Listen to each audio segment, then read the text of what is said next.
ਵਾਹਿਗੁਰੂ ਸਾਹਿਬ ਜੀ। ਅਜੈ ਗੰਗ ਜਲ ਅਟਲ, ਸਿੱਖ ਸੰਗਤ ਸਭ ਨਾਵੈ। ਨਿਤ ਪੁਰਾਣ ਬਾਚੀਐ, ਵੇਦ ਬ੍ਰਹਮਾ ਮੁਖ ਗਾਵੈ। ਅਜੈ ਚਵਰ ਸਿਰ ਢੁਲੈ, ਨਾਮ ਅੰਮ੍ਰਿਤ ਮੁਖ ਲੀਓ। ਗੁਰ ਅਰਜਨ ਸਿਰ ਛਤਰ, ਆਪ ਪਰਮੇਸ਼ਰ ਦਿਓ। ਮਿਲ ਨਾਨਕ ਅੰਗਦ ਅਮਰ ਗੁਰ, ਗੁਰ ਰਾਮਦਾਸ ਹਰ ਪਹਿ ਗਇਓ।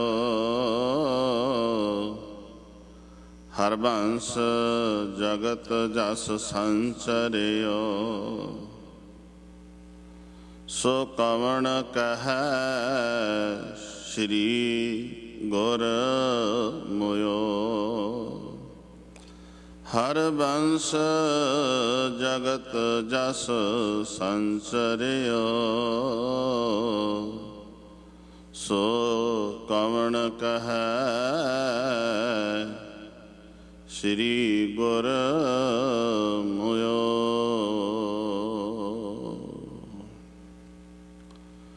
ਰਾਧਾਨ ਰਾਸ ਪਾਨਾਨ ਪਾਨ ਦੇਵਾਨ ਦੇਵ, ਉਪਮਾ ਮਹਾਨ ਸ਼ਬਰ ਛਤਰ ਤਖਤ ਤੇ ਬਿਰਾਜਮਾਨ ਸ਼ਬਦਾਵਤਾਰ ਸ਼ਬਦ ਗੁਰੂ। ਜਾਗਤ ਜੋ ਧੰਨ ਧੰਨ ਸਾਹਿਬ ਸ੍ਰੀ ਗੁਰੂ ਗ੍ਰੰਥ ਸਾਹਿਬ ਮਹਾਰਾਜ ਜੀ ਦੇ ਪਾਵਨ ਹਜ਼ੂਰੀ ਅੰਦਰ ਗੁਰੂਦਾਨ ਗੁਰੂ ਪਿਆਰਿਓ, ਗੁਰੂ ਸਵਾਰਿਓ, ਜਿੱਥੇ ਸਾਹਿਬਾਂ ਦੀ ਮਹਿਰਾਮਤ ਹੋਈ ਹੈ, ਸਾਨੂੰ ਸਭ ਨੂੰ ਤਨ ਕਰਕੇ ਆਉਣ ਦਾ ਅਵਸਰ ਪ੍ਰਾਪਤ ਹੋਇਆ। ਅਸੀਂ ਤਨ ਕਰਕੇ ਬੈਠੇ ਹਾਂ। ਕੋਈ ਵਿਰਲਾ ਹੋਵੇਗਾ ਮਨ ਦਾ ਟਿਕਾ ਕਿਸੇ ਦਾ ਬਣ ਗਿਆ ਹੋਵੇ। ਆਓ ਸਾਰੇ ਹੀ ਜੋਦੜੀ ਕਰੀਏ ਪਾਤਸ਼ਾਹ, ਜਿੱਥੇ ਤਨ ਕਰਕੇ ਆਏ ਆ ਮਨ ਦਾ ਵੀ ਟਿਕਾ ਬਣ ਜਾਏ। ਮਨ ਦਾ ਟਿਕਾ ਬਣਾਈਏ, ਸੁਰਤੀਆਂ ਬਿਰਤੀਆਂ ਇਕਾਗਰ, ਰਸਨਾ ਨੂੰ ਸਫਲਾ, ਕੋਈ ਵੀ ਰਸਨਾ ਵਾਂਝੀ ਨਾ ਰਹਿ ਜਾਵੇ। ਸਤਿਨਾਮ ਸ਼੍ਰੀ ਵਾਹਿਗੁਰੂ, ਸਤਿਨਾਮ ਸ਼੍ਰੀ। ਆਪਾਂ ਗੁਰੂ ਕੇ ਕੀਰਤਨੀਆਂ ਪਾਸੋਂ ਸ਼ਬਦ ਸੁਣ ਰਹੇ ਸੀ। ਤਨ ਮਨ ਕਾਟ ਕਾਟ ਸਭ ਅਰਪੀ, ਵਿੱਚ ਅਗਨੀ ਆਪ ਜਲਾਈ। ਤਨ ਮਨ ਕਾਟ ਕਾਟ ਸਭ ਅਰਪੀ, ਤੇ ਫਿਰ ਅੱਗ ਦੇ ਵਿੱਚ ਆਪਣੇ ਆਪ ਨੂੰ ਸਾੜ ਦੇ। ਕਾਹਦੇ ਲਈ? ਦਾਤਾ ਸਿਰਫ ਤੇਰੇ ਦਰਸ਼ਨਾਂ ਦੀ ਤਾਂਗ ਵਾਸਤੇ ਇਹ ਸਭ ਕੁਝ ਕੀਤਾ ਜਾ ਸਕਦਾ ਹੈ, ਕਿਉਂਕਿ ਦਰਸ਼ਨ ਹਰ ਦੇਖਣ ਕੈ ਤਾਈ ਤਾਈ। ਤਾਂ ਤੇਰੇ ਦਰਸ਼ਨਾਂ ਦੀ ਪਿਆਸ ਹੈ, ਤੇਰੇ ਦਰਸ਼ਨਾਂ ਦਾ ਮੇਰੇ ਅੰਦਰ ਸਾਹਤ ਹੈ। ਤੇ ਇੱਕ ਦੂਸਰਾ ਸ਼ਬਦ ਪੜ੍ਹ ਰਹੇ ਸਨ, ਗੁਰ ਅਰਜਨ ਸਿਰ ਛਤਰ, ਆਪ ਪਰਮੇਸ਼ਰ ਦਿਓ। ਹੁਣ ਜਿਹੜਾ ਇਹ ਸ਼ਬਦ ਪਹਿਲਾਂ ਪੜ੍ਹਿਆ ਹੈ, ਮੈਂ ਇਸ ਦਾ ਆਧਾਰ ਬਣਾ ਕੇ ਮੈਂ ਆਉਣਾ ਹੈ ਸੰਸਾਰਕ, ਵਿਹਾਰਕ ਤੇ ਆਤਮਿਕ। ਸੰਸਾਰ ਦੇ ਵਿੱਚ ਸੰਸਾਰਕ ਜੰਗਾਂ, ਸੰਸਾਰ ਦੀ ਜੰਗ, ਵਿਹਾਰ ਦੀ ਜੰਗ ਤੇ ਆਤਮਿਕ ਜੰਗ। ਸੰਸਾਰਕ ਜੰਗ ਕਿਹੜੀ ਹੈ? ਜਿਸ ਨੂੰ ਅਸੀਂ ਪੜ੍ਹਦੇ ਹਾਂ, ਯੁੱਧ ਜਿੱਤੇ ਇਨਹੀ ਕੇ ਪ੍ਰਸਾਦ, ਇਨਹੀ ਕੇ ਪ੍ਰਸਾਦ ਸੁਦਾਨ ਕਰੇ। ਯੁੱਧ ਜਿੱਤੇ, ਯੁੱਧ ਤੋਂ ਭਾਵ ਹੈ ਜੰਗ। ਜੰਗ ਜਫਰਨਾਮੇ ਵਿੱਚ ਵੀ ਜੰਗ ਸ਼ਬਦ ਆਇਆ। ਯੁੱਧ ਤੋਂ ਭਾਵ ਹੈ ਲੜਾਈ। ਜੰਗ ਉਹ ਕਿਹੋ ਜੀ ਜੰਗ, ਕਿੰਨੇ ਪ੍ਰਕਾਰ ਦੀ ਹੈ, ਇਸੇ ਸ਼ਬਦਾਂ ਦੇ ਆਧਾਰ ਦੇ ਵਿੱਚ ਮੈਂ ਰੱਖਾਂਗਾ ਸੰਸਾਰਿਕ, ਵਿਹਾਰਕ ਤੇ ਆਤਮਕ ਜੰਗ। ਸ਼ਬਦ ਜੰਗ, ਇਸ ਦੇ ਰੂਪ ਅਤੇ ਸਵਰੂਪ ਜਿਹੜੇ ਨੇ ਤਿੰਨ ਨੇ। ਆਓ ਕਿਹੜੀ ਜੰਗ ਦੀ ਪਹਿਲਾਂ ਗੱਲ ਕਰਦੇ ਹਾਂ। ਤਨ ਮਨ ਕਾਟ ਕਾਟ ਸਭ ਅਰਪੀ, ਵਿੱਚ ਅਗਨੀ ਆਪ ਜਲਾਈ।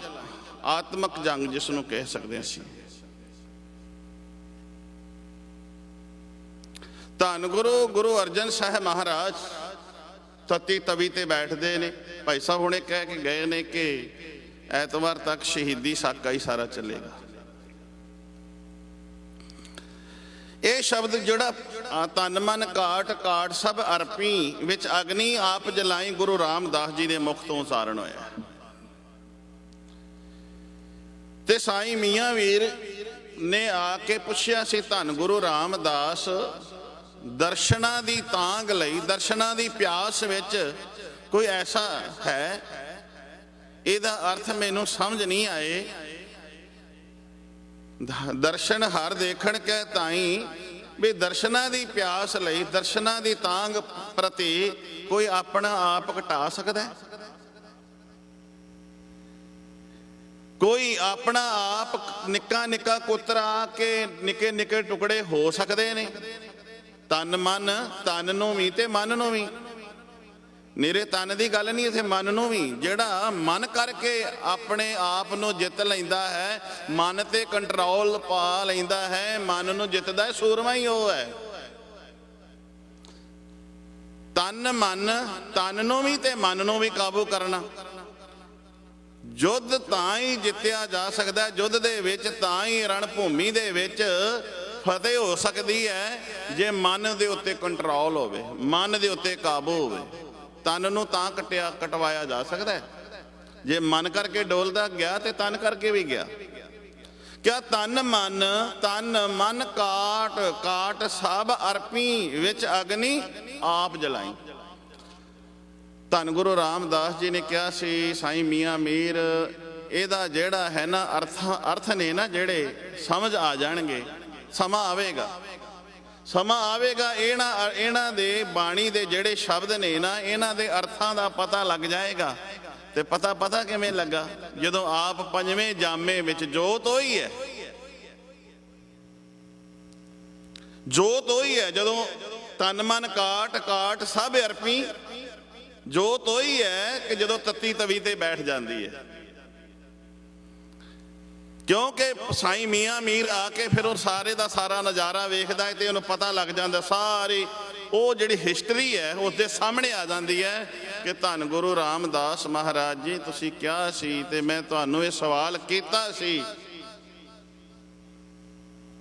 ਵੀ ਤਨ ਤੇ ਮਨ ਕਿਵੇਂ ਕੱਟਿਆ ਜਾ ਸਕਦਾ ਹੈ, ਅੱਗ ਦੇ ਵਿੱਚ ਆਪਣੇ ਆਪ ਨੂੰ ਕਿਵੇਂ ਜਲਾਇਆ ਜਾ ਸਕਦਾ ਹੈ। ਅੱਜ ਤੁਸੀਂ ਕਰਕੇ ਵਿਖਾ ਦਿੱਤਾ ਹੈ, ਪਾਣੀ ਵਿੱਚ ਉਬਾਲੇ ਖਾ ਰਹੇ ਹੋ। ਆਪਣੇ ਤਨ ਨੂੰ ਤੱਤੀ ਤਵੀ ਤੇ ਬੈਠ ਕੇ ਜਲਾ ਰਹੇ ਹੋ। ਤੱਤਾ ਰੇਤਾ ਤੁਸੀਂ ਆਪਣੇ ਸੀਸ ਵਿੱਚ ਪਵਾ ਰਹੇ ਹੋ। ਤੇ ਸ਼ਬਦਾਂ ਦੇ ਅਰਥਾਂ ਦਾ ਕਲੀਅਰ ਹੋ ਗਏ, ਸ਼ਬਦ ਦੇ ਜਿਹੜੇ ਅਰਥ ਨੇ ਨਾ ਕਲੀਅਰ ਹੋ ਗਏ। ਇਹ ਜਿਹੜੀ ਹੈ ਆਤਮਕ ਜੰਗ ਹੈ, ਆਤਮਾ ਦੀ ਜੰਗ। ਧੰਨ ਗੁਰੂ ਅਰਜਨ ਸਾਹਿਬ ਮਹਾਰਾਜ ਸ਼ਬਦ ਜੰਗ, ਇਸ ਦੇ ਰੂਪ ਪ੍ਰਤੀ ਰੂਪ ਤਿੰਨ ਨੇ। ਸ਼ਬਦ ਜੰਗ, ਇਸ ਦੇ ਰੂਪ ਪ੍ਰਤੀ ਰੂਪ, ਧਿਆਨ ਦਿਆ ਜੀ, ਇਸ ਗੱਲ ਨੂੰ ਪਕੜਿਆ ਜੇ। ਸ਼ਬਦ ਜੰਗ, ਇਸ ਦੇ ਰੂਪ ਪ੍ਰਤੀ ਰੂਪ ਤਿੰਨ ਨੇ, ਤਿੰਨ। ਹੁਣ ਆਤਮਕ ਜੰਗ ਦੀ ਮੈਂ ਜੇ ਗੱਲ ਕਰ ਰਿਹਾ, ਫਿਰ ਮੈਂ ਆਉਣਾ ਹੈ ਵਿਹਾਰਕ ਤੇ ਫਿਰ ਸੰਸਾਰਕ ਤੇ ਵੀ ਆਉਣਾ ਹੈ।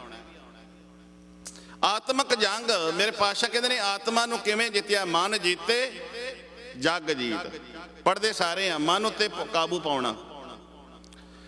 ਬਾਣੀ ਕਹਿੰਦੀ ਹੈ ਨਿਹਤੇ ਪੰਜ ਜਵਾਨ ਮੈਂ ਗੁਰ ਥਾਪੀ ਦਿੱਤੀ ਕੰਡ ਜੀਓ। ਆਤਮਕ ਜੰਗ,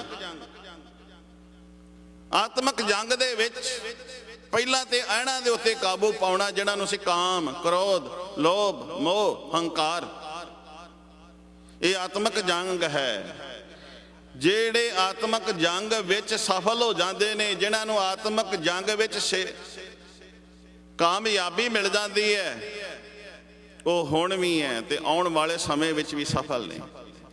ਮੇਰੇ ਸਾਹਿਬ ਜੀ ਕਹਿੰਦੇ ਨੇ, ਜਿਨ ਮਿਲ ਮਾਰੇ ਪੰਚ ਸੂਰਬੀਰ, ਜਿਨ ਮਿਲ ਜਿਸ ਨੇ ਮਿਲ ਕੇ ਮਾਰੇ ਕਿਹੜੇ ਪੰਚ ਸੂਰਬੀਰ, ਐਸੋ ਕੌਣ ਬਲੀ ਰੇ। ਐਸਾ ਕੋਈ ਬਲੀ ਹੋ ਸਕਦਾ ਹੈ ਜਿਸ ਨੇ ਪੰਜਾਂ ਸੂਰਮਿਆਂ ਨੂੰ ਕਾਬੂ ਕਰ ਲਿਆ ਹੋਵੇ। ਨਿਹਤੇ ਪੰਜ ਜਵਾਨ ਮੈਂ ਗੁਰ ਥਾਪੀ ਦਿੱਤੀ ਕੰਡ ਜੀਓ। ਗੁਰੂ ਅਰਜਨ ਸਾਹਿਬ ਮਹਾਰਾਜ ਜੀ ਕਹਿੰਦੇ ਨੇ, ਇਹਨਾਂ ਨੂੰ ਤੇ ਮੈਂ ਕਾਬੂ ਕਰਕੇ ਬੰਨਿਆ ਹੋਇਆ, ਇਹਨਾਂ ਨੂੰ ਤੇ ਮੈਂ ਕਾਬੂ ਕਰ ਲਿਆ ਹੈ। ਗੁਰੂ ਨੇ ਮੇਰੀ ਕੰਡ ਦੇ ਉੱਤੇ ਲਿਆ। ਐਸੋ ਗੁਣ ਮੇਰੋ ਪ੍ਰਭ ਜੀ ਕੀਨ, ਮੇਰੇ ਮਾਲਕ ਨੇ ਮੇਰੇ ਉੱਤੇ ਗੁਣ ਤੋਂ ਭਾਵ ਹੈ, ਕਈ ਕਹਿੰਦੇ ਫਲਾਣੇ ਨੇ ਮੇਰੇ ਉੱਤੇ ਗੁਣ ਕੀਤਾ ਹੋਇਆ, ਉਹਨੇ ਮੇਰੇ ਤੇ ਪਰਉਪਕਾਰ ਕੀਤਾ ਹੋਇਆ। ਗੁਣ ਤੋਂ ਭਾਵ ਹੈ ਪਰਉਪਕਾਰ। ਧੰਨ ਗੁਰੂ ਅਰਜਨ ਸਾਹਿਬ ਮਹਾਰਾਜ ਜੀ ਕਹਿੰਦੇ ਨੇ, ਐਸੋ ਗੁਣ ਮੇਰੋ ਪ੍ਰਭ ਜੀ ਕੀਨ, ਐਸੋ ਗੁਣ ਇਹੋ ਜਿਹਾ ਗੁਣ ਮੇਰੇ ਮਾਲਕ ਨੇ ਨਿਰੰਕਾਰ ਕਰਤਾਰ ਵਾਹਿਗੁਰੂ ਨੇ ਮੇਰੇ ਉੱਤੇ ਕਰ ਦਿੱਤਾ ਹੈ। ਪੰਚ ਦੋਖ ਅਰ ਅਹੰਗ ਰੋਗ, ਆਤਮਕ ਜੰਗ ਦੀ ਮੈਂ ਗੱਲ ਕਰ ਰਿਹਾ। ਸ਼ਬਦ ਜੰਗ, ਇਸ ਦੇ ਰੂਪ ਪ੍ਰਤੀ ਰੂਪ ਤਿੰਨ ਨੇ, ਧਿਆਨ ਰੱਖਿਆ ਜੇ। ਮੇਰੇ ਸਾਹਿਬ ਜੀ ਕਹਿ ਰਹੇ ਨੇ, ਐਸੋ ਗੁਣ ਮੇਰੇ ਉੱਤੇ ਮੇਰੇ ਮਾਲਕ ਨੇ ਆਹ ਗੁਣ ਕੀਤਾ ਹੈ। ਪੰਚ ਦੋਖ, ਪੰਚ ਦੋਖ ਕਿਹੜੇ ਨੇ? ਐਬ ਜਿਹਨੂੰ ਅਸੀਂ ਕਹਿੰਦੇ ਆ। ਇਹ ਜਿਹੜੇ ਐਬ ਨੇ ਨਾ, ਧਿਆਨ ਦਿਆ ਜੇ, ਸਾਡੇ ਸਾਰਿਆਂ ਵਿੱਚ ਭਰੇ ਹੋਏ ਨੇ, ਸਾਰੀ ਮਨੁੱਖਤਾ ਦੇ ਵਿੱਚ ਭਰੇ ਹੋਏ ਨੇ। ਤੇ ਧੰਨ ਗੁਰੂ ਅਰਜਨ ਸਾਹਿਬ ਮਹਾਰਾਜ ਜੀ ਕਹਿੰਦੇ ਨੇ, ਮੇਰੇ ਤੇ ਮੇਰੇ ਮਾਲਕ ਨੇ ਆਹ ਕਿਰਪਾ ਕਰ ਦਿੱਤੀ ਹੈ। ਕਾਮ ਕ੍ਰੋਧ ਲੋਭ ਮੋਹ ਹੰਕਾਰ ਜਿਹਨੂੰ ਅਸੀਂ ਕਹਿੰਦੇ ਆ ਨਾ, ਇਹ ਪੰਜ ਹੋ ਗਏ। ਤੇ ਇਸ ਤੋਂ ਇਲਾਵਾ ਜਿਹੜੇ ਨੇ ਐਬ ਜਿਹੜੇ ਮਨੁੱਖ ਦੇ ਵਿੱਚ ਭਰੇ ਹੋਏ ਨੇ, ਮੇਰੇ ਮਾਲਕ ਨੇ, ਮੇਰੇ ਪਿਤਾ ਗੁਰੂ ਰਾਮਦਾਸ ਨੇ ਮੇਰੇ ਜਨਮ ਤੋਂ ਹੀ ਕੱਢ ਦਿੱਤੇ ਸਨ। ਕਿਉਂਕਿ ਤੈਂ ਜਨਮਤ ਗੁਰਮਤ ਬ੍ਰਹਮ ਪਛਾਣਿਓ, ਭਨ ਮਥਰਾ ਕਛ ਭੇਦ ਨਹੀਂ ਗੁਰ ਅਰਜਨ ਪ੍ਰਤੱਖ ਹਰ। ਹੁਣ ਮਥਰਾ ਜੀ ਕਹਿੰਦੇ ਨੇ, ਹੇ ਮਥਰਾ ਕਹਿ ਕਿ ਗੁਰੂ ਅਰਜਨ ਆਪ ਰੱਬ ਹੈ, ਪ੍ਰਤੱਖ ਹਰ ਹੈ। ਤੇ ਜਿਹੜਾ ਪ੍ਰਤੱਖ ਹਰ ਹੈ ਉਹ ਪਤਾ ਕੀ ਕਹਿ ਰਿਹਾ ਹੈ, ਮੇਰੇ ਉੱਤੇ ਮੇਰੇ ਮਾਲਕ ਨੇ ਆ ਕਿਰਪਾ ਕਰ ਦਿੱਤੀ ਹੈ। ਕਿਹੜੇ? ਮੇਰੇ ਅੰਦਰੋਂ ਰੱਬ ਮੇਰੇ ਮਾਲਕ ਨੇ ਐਬ ਕੱਢ ਦਿੱਤੇ। ਤੈਂ ਜਨਮਤ ਗੁਰਮਤ ਬ੍ਰਹਮ, ਗੁਰੂ ਦੀ ਮੱਤ ਲਾਏ ਕਿ ਬ੍ਰਹਮ ਨੂੰ ਪਛਾਣ ਲਿਆ ਜਨਮ ਲੈਂਦਿਆਂ ਹੀ। ਇੱਕ ਤੇ ਨਾਨਾ ਗੁਰੂ ਦੇ ਘਰ, ਤੇ ਨਾਨਾ ਗੁਰੂ ਜਿਹੜਾ ਹੈ ਉਹ ਨਾਨਾ ਹੈ, ਤੇ ਪਿਤਾ ਗੁਰੂ ਰਾਮਦਾਸ ਜੀ ਦੇ ਘਰ ਵਿੱਚ ਆਪ ਦਾ ਆਗਮਨ ਹੋ ਰਿਹਾ ਹੈ। ਮਾਤਾ ਭਾਨੀ ਭਾਣਾ ਮੰਨਣ ਵਾਲੀ ਹੈ ਕਿ ਮੇਰੇ ਮਾਲਕ ਨੇ ਮੇਰੇ ਤੇ ਕਿਰਪਾ ਕਰ ਦਿੱਤੀ। ਕਿਹੜੇ? ਪੰਜ ਦੋਖ। ਦੋਖ ਧਿਆਨ ਦਿਆ ਜੇ, ਗਿਣੀ ਜਾ ਉਂਗਲਾਂ ਤੇ ਨਾ। ਮਿਰਗ, ਮਨੁੱਖ ਦੇ ਵਿੱਚ ਵੀ ਇੱਕ ਦੋਖ ਹੈ, ਐਬ ਹੈ। ਕੰਡ ਹੇੜੇ ਦੀ ਆਵਾਜ਼ ਸੁਣਦਾ ਹੈ ਮਿਰਗ, ਤੇ ਜਿਹੜਾ ਮਿਰਗ ਹੈ ਕੰਡ ਹੇੜੇ ਦੀ ਆਵਾਜ਼ ਜਦੋਂ ਸੁਣਦਾ ਹੈ ਨਾ, ਉਹਨੂੰ ਕੰਨ ਰਸ ਆਉਂਦਾ ਹੈ, ਤੇ ਉਹ ਕੰਨ ਰਸ ਲੈਂਦਿਆਂ ਹੋਇਆਂ ਜਿੱਥੋਂ ਆਵਾਜ਼ ਆਉਂਦੀ ਹੈ ਉਸ ਪਾਸੇ ਚਲੇ ਜਾਂਦਾ ਹੈ। ਜਦੋਂ ਉਸ ਪਾਸੇ ਚਲੇ ਜਾਵੇ ਤੇ ਜਿਹੜਾ ਮਿਰਗ ਨੂੰ ਫੜਨ ਵਾਲਾ ਸ਼ਿਕਾਰੀ ਉਹਨੂੰ ਫੜ ਲੈਂਦਾ ਹੈ, ਫਿਰ ਉਸ ਦੀ ਜੋ ਦੁਰਦਸ਼ਾ ਕਰਦਾ ਹੈ ਉਹ ਉਸੇ ਨੂੰ ਹੀ ਪਤਾ ਹੈ। ਮੇਰੇ ਪਾਤਸ਼ਾਹ ਜੀ ਕਹਿੰਦੇ ਨੇ, ਪਹਿਲਾਂ ਤੇ ਮੇਰਾ ਜਿਹੜਾ ਕੰਨ ਰਸ ਹੈ ਨਾ ਉਹ ਗਿਆ। ਮੈਂ ਇਹਨਾਂ ਕੰਨਾਂ ਦੇ ਨਾਲ ਆਪਣੇ ਗੁਰੂ ਦੀ ਬਾਣੀ ਸੁਣੀ, ਕਿਉਂਕਿ ਮੇਰੇ ਨਾਨਾ ਗੁਰੂ ਨੇ ਕਹਿ ਦਿੱਤਾ, ਇਹ ਸਰਵਣੋ ਮੇਰਿਓ। ਮੈਨੂੰ ਨਾਨਾ ਗੁਰੂ ਦੇ ਕੋਲੋਂ ਇਹ ਜਿਹੜੀ ਸਿੱਖ ਮੱਤ ਮਿਲੀ ਹੈ, ਗੁਰੂ ਦੀ ਮੱਤ ਮਿਲੀ ਹੈ, ਇਹ ਸਰਵਣੋ ਮੇਰਿਓ। ਸਾਚਾ ਸੁਣਨਾ ਨੂੰ ਪਠਾਏ, ਸਾਚਾ ਸੁਣਨਾ ਨੂੰ ਪਠਾਏ ਸਰੀਰ ਲਾਏ। ਸੁਣੋ ਸਤ ਬਾਣੀ, ਜੇ ਸੁਣੀ ਤਨ ਮਨ ਹਰਿਆ ਹੋਵੇ। ਜਿਸ ਨੂੰ ਸੁਣਨ ਦੇ ਨਾਲ ਤਨ ਤੇ ਮਨ ਦੇ ਵਿੱਚ ਸਦਾ ਵਿਕਾਸ ਬਣਿਆ ਰਹਿੰਦਾ ਹੈ। ਜਿਸ ਨੂੰ ਸੁਣਨ ਤੇ ਪੜ੍ਹਨ ਦੇ ਨਾਲ, ਜਿਸ ਨੂੰ ਅਮਲ ਦੇ ਵਿੱਚ ਲਿਆਉਣ ਦੇ ਨਾਲ ਤਤੀ ਤਵੀ ਤੇ ਵੀ ਖੜਾਵ ਨਹੀਂ ਜਾਂਦਾ। ਇਹ ਮੇਰੇ ਨਾਨਾ ਗੁਰੂ ਨੇ ਮੈਨੂੰ ਦਿੱਤਾ ਸੀ ਗੁਰਮਤਿ ਦੇ ਵਿੱਚ ਤੋਹਫਾ। ਮੈਂ ਜੇ ਸੁਣਨਾ ਹੈ ਤਾਂ ਕੰਨਾਂ ਦੇ ਨਾਲ ਗੁਰੂ ਦੀ ਬਾਣੀ ਸੁਣਨੀ ਹੈ। ਇਹ ਗੁਰੂ ਅਰਜਨ ਸਾਹਿਬ ਮਹਾਰਾਜ ਜੀ ਕਹਿੰਦੇ ਨੇ, ਇਹ ਸਰਵਣੋ ਮੇਰਿਓ। ਇਹ ਨਾਨਾ ਗੁਰੂ ਜੀ ਨੇ ਮੇਰੇ ਕੰਨਾਂ ਦੇ ਵਿੱਚ ਆਵਾਜ਼ ਪਾਈ, ਜੇ ਸੁਣਨਾ ਹੈ ਤੇ ਗੁਰੂ ਦਾ ਸ਼ਬਦ, ਗੁਰੂ ਦੀ ਬਾਣੀ। ਤੇ ਜਿਹੜੇ ਗੁਰੂ ਦੇ ਬਾਣੀ ਨੂੰ ਨਾਲ ਜੁੜਦੇ ਨੇ, ਜਿਹੜੇ ਉਹਨਾਂ ਦੇ ਹਿਰਦੇ ਸਦਾ ਵਿਕਾਸ ਬਣੇ ਰਹਿੰਦੇ ਨੇ। ਅਸੀਂ ਪੜ੍ਹਦੇ ਆ ਨਾ, ਸੁਣਿਆ ਸਿੱਧ ਪੀਰ ਸੁਰਨਾਥ, ਸੁਣਿਆ ਧਰ ਧਵਲੇ ਆਕਾਸ਼, ਸੁਣਿਆ ਦੀਪ ਲੋ ਪਾਤਾਲ, ਸੁਣਿਆ ਪੋ ਨਾ ਸਕੈ ਕਾਲ, ਨਾਨਕ ਭਗਤਾਂ ਸਦਾ ਵਿਗਾਸ। ਜਿਹੜੇ ਸੁਣਦੇ ਨੇ ਨਾ, ਸੁਣਨਾ ਵੀ ਸਭ ਤੋਂ ਵੱਡੀ ਭਗਤੀ ਹੈ। ਤੇ ਸੁਣਨ ਵਾਲਿਆਂ ਦੇ ਹਿਰਦੇ ਅੰਦਰ ਸਦਾ ਵਿਗਾਸ ਬਣਿਆ ਰਹਿੰਦਾ ਹੈ, ਸਦਾ ਖਿੜਾਵ ਬਣਿਆ ਰਹਿੰਦਾ ਹੈ। ਉਹ ਹਰਖ ਸੋਗ ਤੇ ਰਹੇ ਨਿਆਰੋ ਵਾਲੀ ਅਵਸਥਾ ਬਣ ਜਾਂਦੀ ਹੈ। ਤੇ ਜਿਨ੍ਹਾਂ ਨੇ ਸੁਣਿਆ ਸੀ ਗੁਰੂ ਅਰਜਨ ਸਾਹਿਬ ਮਹਾਰਾਜ ਨੇ, ਤਤੀ ਤਵੀ ਤੇ ਵੀ ਵਿਗਾਸ ਨਹੀਂ ਗਿਆ, ਉਹਨਾਂ ਦਾ ਖਿੜਾਵ ਨਹੀਂ ਗਿਆ। ਦੁੱਖ ਦੇਣ ਵਾਲੇ ਦੁਖੀ ਹੋ ਗਏ ਨੇ, ਆਪ ਉਸੇ ਤਰ੍ਹਾਂ ਵਿਗਾਸ ਵਿੱਚ ਨੇ। ਤੇ ਕਈ ਜਾ ਰਹੇ ਨੇ, ਜਿਉਂ ਜਿਉਂ ਤੇਰਾ ਹੁਕਮ ਤਿਵੇਂ ਤਿਵ ਹੋਵਣਾ। ਇਹ ਦਾਤਾ ਤੇਰਾ ਮਾਲਕਾ ਹੁਕਮ ਹੈ, ਜਿਵੇਂ ਤੇਰਾ ਹੁਕਮ ਹੋ ਰਿਹਾ ਉਵੇਂ ਹੀ ਹੋ ਰਿਹਾ ਹੈ। ਇਹ ਉਸ ਮਾਲਕ ਦੇ ਗੁਣਾਂ ਨੂੰ ਉਸੇ ਤਤੀ ਤਵੀ ਤੇ ਵੀ ਬੈਠ ਕੇ ਗਾਇਆ ਜਾ ਰਿਹਾ, ਕਿਉਂਕਿ ਤਨ ਮਨ ਕਾਟ ਕਾਟ ਸਭ ਅਰਪੀ। ਕਿਆ ਇਹ ਸਰਵਣੋ ਮੇਰਿਓ ਸਾਚਾ ਸੁਣਨੇ ਨੂੰ ਪਠਾਏ। ਪਹਿਲਾ ਜਿਹੜਾ ਐਬ ਹੈ ਮਨੁੱਖ ਦੇ ਅੰਦਰ ਕੰਨ ਰਸ, ਜਿਵੇਂ ਮਿਰਗ ਦੇ ਅੰਦਰ ਘੰਡ ਹੇੜੇ ਦਾ ਸੁਣਨ ਦਾ ਐਬ ਹੈ, ਮਨੁੱਖ ਵੀ ਜਦੋਂ ਗੁਰੂ ਕੀ ਬਾਣੀ ਦੀ ਗੱਲ ਹੋਵੇ ਉਦੋਂ ਸੁਣਦਾ ਨਹੀਂ ਹੈ। ਉਦੋਂ ਹੋਰ ਗੱਲਾਂ ਕਰਦਾ ਹੈ, ਹੋਰ ਪਾਸੇ ਉਹਦਾ ਧਿਆਨ ਜਾਂਦਾ ਹੈ। ਬਾਣੀ ਸੁਣ ਲੱਗਿਆ ਮਨੁੱਖ ਅਲਸਾਉਂਦਾ ਹੈ। ਗੰਦਣ ਵੈਣ ਸੁਣੇ, ਤੇ ਜਦੋਂ ਗੰਦੇ ਗਾਣੇ ਗੰਦੇ ਬੋਲ ਕੰਨਾਂ ਵਿੱਚ ਪੈਂਦੇ ਨੇ, ਉਦੋਂ ਉਹਦੀ ਆਲਸ ਉਲਸ ਕੋਨੀ ਰਹਿੰਦੀ, ਉਦੋਂ ਉਹਦੇ ਸਰੀਰ ਦੇ ਵਿੱਚ ਵਾਈਬ੍ਰੇਸ਼ਨ ਸ਼ੁਰੂ ਹੋ ਜਾਂਦੀ ਹੈ। ਧਿਆਨ ਦਿਆ ਜੇ, ਕਿਧਰੇ ਬਾਣੀ ਸੁਣਦਿਆਂ ਸਾਡੇ ਸਰੀਰ ਵਿੱਚ ਵਾਈਬ੍ਰੇਸ਼ਨ ਸ਼ੁਰੂ ਹੋਈ ਹੈ? ਨਹੀਂ ਹੋਈ, ਕਿਉਂਕਿ ਅਸੀਂ ਸੁਣੀ ਨਹੀਂ। ਜੇ ਅਸੀਂ ਗੁਰੂ ਕੀ ਬਾਣੀ ਨੂੰ ਸੁਣ ਲਈਏ ਨਾ, ਤੇ ਸਾਡੇ ਸਰੀਰ ਦੇ ਵਿੱਚ ਹਰਕਤ ਸ਼ੁਰੂ ਹੋ ਜਾਣੀ ਚਾਹੀਦੀ ਹੈ ਕਿ ਬੰਦਿਆ ਇੰਨਾ ਮਨੁੱਖਾ ਜਨਮ ਤੋਂ ਐਵੇਂ ਗਵਾ ਲਿਆ, ਇੰਨਾ ਜਿਹੜੇ ਜਨਮ ਦੇ ਤੇਰੇ ਦਿਨ ਲੰਘ ਗਏ ਨੇ, ਸਵਾਸ ਲੰਘ ਗਏ ਨੇ, ਇਹ ਤੇ ਐਵੇਂ ਬੀਤ ਗਏ ਨੇ। ਉਸੇ ਵੇਲੇ ਹੀ ਹਰਕਤ ਸ਼ੁਰੂ ਹੋਣੀ ਚਾਹੀਦੀ ਹੈ, ਜੇ ਅਸੀਂ ਜਿੱਦਣ ਅਸੀਂ ਕੰਨਾਂ ਨਾਲ ਸੁਣ ਲਿਆ। ਮੈਂ ਹੁਣੇ ਗੁਰਦੁਆਰਾ ਸਾਹਿਬ ਅੰਦਰ ਆਇਆ ਸੀ, ਤੇ ਮੈਂ ਇਹਨੂੰ ਪਹਿਲਾਂ ਵੀ ਇਸ ਬੋਰਡ ਨੂੰ ਕਈ ਵਾਰੀ ਪੜ੍ਹਿਆ, ਤੇ ਮੈਂ ਅੱਜ ਫਿਰ ਮੁੜ ਕੇ ਖਲੋ ਕੇ ਪੜ੍ਹ ਰਿਹਾ ਸੀ। ਜਦੋਂ ਗੁਰਦੁਆਰਾ ਸਾਹਿਬ ਅੰਦਰ ਐਂਟਰ ਕਰਦੇ, ਉੱਥੇ ਲਿਖਿਆ ਹੋਇਆ ਮੋਟਾ ਮੋਟਾ, ਗੁਰ ਸਤਿਗੁਰ ਕਾ ਜੋ ਸਿੱਖ ਖਾਏ, ਸੋ ਭਲਕੇ ਉਠ ਹਰ ਨਾਮ ਧਿਆਵੈ। ਇਹ ਕੰਧਾਂ ਤੇ ਲਿਖਣ ਵਾਸਤੇ ਨਹੀਂ ਸ਼ਬਦ ਰਹਿ ਗਏ, ਸਾਡੇ ਮੰਨਣ ਵਾਸਤੇ ਨੇ। ਗੁਰ ਸਤਿਗੁਰ ਕਾ ਜੋ ਸਿੱਖ ਖਾਏ, ਸੋ ਭਲਕੇ ਉਠ ਹਰ ਨਾਮ ਧਿਆਵੈ। ਉਦਮ ਕਰੇ ਭਲਕੇ ਪ੍ਰਭਾਤੀ, ਇਸ਼ਨਾਨ ਕਰੇ ਅੰਮ੍ਰਿਤ ਸਰ ਨਹਾਵੈ। ਜਿਹੜਾ ਅੰਮ੍ਰਿਤ ਵੇਲੇ ਉੱਠਦਾ ਹੈ, ਗੁਰੂ ਕੀ ਬਾਣੀ ਨੂੰ ਪੜ੍ਹਦਾ, ਇਹ ਅੰਮ੍ਰਿਤ ਸਰੋਵਰ ਦੇ ਵਿੱਚ ਮਾਨੋ ਕਿ ਟੁੱਬੀਆਂ ਲਾਉਂਦਾ ਹੈ। ਹੁਣ ਧਿਆਨ ਦਿਆ ਜੇ ਆਪਾਂ ਤੇ ਇੱਥੇ ਬੈਠੇ ਆ, ਜੇ ਅੰਮ੍ਰਿਤ ਸਰੋਵਰ ਦੀ ਗੱਲ ਕਰੀਏ, ਰਾਮਦਾਸ ਸਰੋਵਰ ਦੀ ਗੱਲ ਕਰੀਏ, ਤੇ ਪੰਜਾਬ ਦੀ ਧਰਤੀ ਤੇ ਅੰਮ੍ਰਿਤਸਰ, ਤੇ ਪਾਰੇ ਭਾਈ ਜਿਹੜੇ ਉੱਥੇ ਨਹੀਂ ਨਾ ਜਾ ਸਕਦੇ, ਉਹ ਗੁਰੂ ਰਾਮਦਾਸ ਦੇ ਸਰੋਵਰ ਵਿੱਚ ਨਹੀਂ ਨਹਾ ਸਕਦੇ। ਤੇ ਗੁਰੂ ਅਰਜਨ ਸਾਹਿਬ ਮਹਾਰਾਜ ਨੇ ਆ ਬਾਣੀ ਦਾ ਸਰੋਵਰ ਸਾਨੂੰ ਦਿੱਤਾ, ਇਹਦੇ ਵਿੱਚ ਤੇ ਟੁੱਬੀਆਂ ਲਾ ਹੀ ਸਕਦੇ ਆ। ਇਹ ਤੇ ਸਰੋਵਰ ਹਰ ਥਾਂ ਤੇ ਹੀ ਹੈ। ਜਿਹੜਾ ਇਸ ਸਰੋਵਰ ਵਿੱਚ ਅੰਮ੍ਰਿਤ ਵੇਲੇ ਉੱਠ ਕੇ ਇਸ ਬਾਣੀ ਦਾ ਜਾਪ ਕਰਦਾ, ਉਹ ਰਾਮਦਾਸ ਸਰੋਵਰ ਦੇ ਵਿੱਚ ਟੁੱਬੀਆਂ ਲਾ ਰਿਹਾ ਹੈ। ਤੇ ਮੇਰੇ ਸਾਹਿਬ ਜੀ ਕਹਿੰਦੇ ਨੇ, ਮਿਰਗ ਕੰਡ ਹੇੜੇ ਦੀ ਆਵਾਜ਼ ਸੁਣਨਾ। ਅੱਗੇ ਆਇਆ ਮੀਨ, ਤੇ ਧੰਨ ਗੁਰੂ ਅਮਰਦਾਸ ਮਹਾਰਾਜ ਜੀ ਓਗਰਾ ਛਕਦੇ ਸਨ। ਓਗਰਾ ਭਾਵ ਜਿਹਨੂੰ ਅੱਜ ਦਲੀਆ ਕਹਿ ਲਈਏ, ਸਿੱਧੀ ਜੀ ਗੱਲ, 7 ਅਨਾਜ ਪਾ ਕੇ ਉਹ ਦਲੀਆ ਜਿਹੜਾ ਸੀ ਉਹਨੂੰ ਬਣਾਉਣਾ, ਤਿਆਰ ਕਰਨਾ, ਤੇ ਗੁਰੂ ਅਮਰਦਾਸ ਮਹਾਰਾਜ ਨੇ ਉਹ ਛਕ ਲੈਣਾ। ਉਹੋ ਹੀ ਦਲੀਆ ਜਿਹੜਾ ਸੀ, ਉਹੋ ਹੀ ਓਗਰਾ ਗੁਰੂ ਅਮਰਦਾਸ ਮਹਾਰਾਜ ਜਿਹੜਾ ਛਕਦੇ ਸਨ। ਅਕਬਰ ਨੇ ਵੀ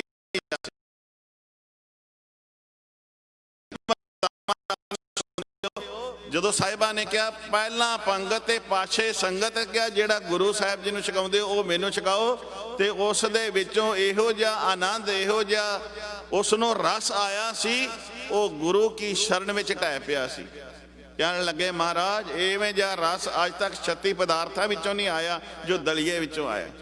ਤੇ ਗੁਰੂ ਅਰਜਨ ਸਾਹਿਬ ਮਹਾਰਾਜ, ਜਦੋਂ ਗੁਰੂ ਅਮਰਦਾਸ ਮਹਾਰਾਜ ਉਹ ਦਲੀਆ, ਉਹ ਓਗਰਾ ਆਪਣੇ ਬਰਤਨ ਦੇ ਵਿੱਚ ਪਾ ਕੇ ਛਕ ਰਹੇ ਨੇ ਤੇ ਰਿੜਦੇ ਹੋਏ ਗੁਰੂ ਅਰਜਨ ਸਾਹਿਬ ਮਹਾਰਾਜ ਖਿਲਾਰ ਦਿੱਤਾ।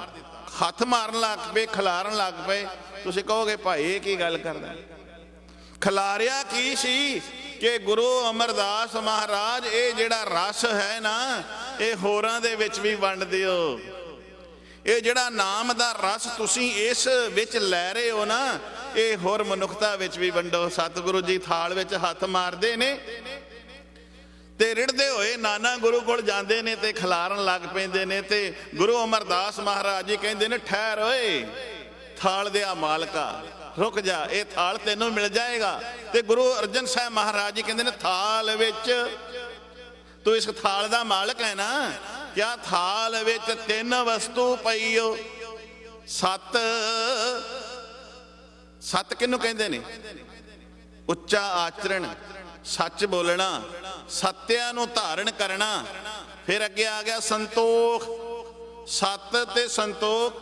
ਤੇ ਇਹ ਆਏਗਾ ਵਿਚਾਰ ਦੇ ਦੁਆਰਾ, ਵਿਚਾਰ ਨਾਲ। ਜੇ ਅਸੀਂ ਗੁਰੂ ਸ਼ਬਦ ਦੀ ਵਿਚਾਰ ਨਹੀਂ ਨਾ ਕਰਾਂਗੇ, ਨਾ ਸਤ ਆਉਣਾ ਹੈ, ਕਰੈਕਟਰ ਉੱਚਾ ਹੋਣਾ ਹੈ, ਤੇ ਨਾ ਹੀ ਸਾਨੂੰ ਸੰਤੋਖ ਆਉਣਾ ਹੈ। ਨਾ ਸਤ ਤੇ ਨਾ ਸੰਤੋਖ ਦੇ ਧਾਰਨੀ ਹੋਵਾਂਗੇ ਜਿੰਨਾ ਚਿਰ ਅਸੀਂ ਗੁਰੂ ਸ਼ਬਦ ਦੀ ਵਿਚਾਰ ਨਹੀਂ ਕਰਦੇ।